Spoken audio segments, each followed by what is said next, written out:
Jadi kalau yang bilang belum prioritas, kita prioritas ini lapangan kerja ini. Banyak nganggur sini. Nah itu dulu kita. Jangan kita membawa waktu yang tidak pas, urusan-urusan yang tidak pas, bukan prioritas ini makanya. Karena masalahnya besar gitu.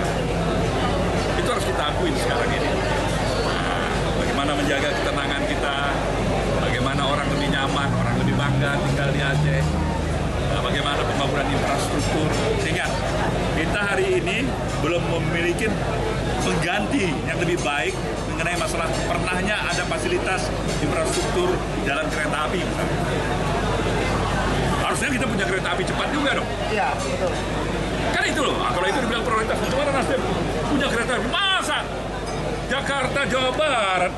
Saya kepingin. Nasdem daripada bendera saya mau kereta api cepat.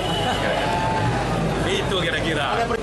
Masalah sosialisasikannya, mengembangkan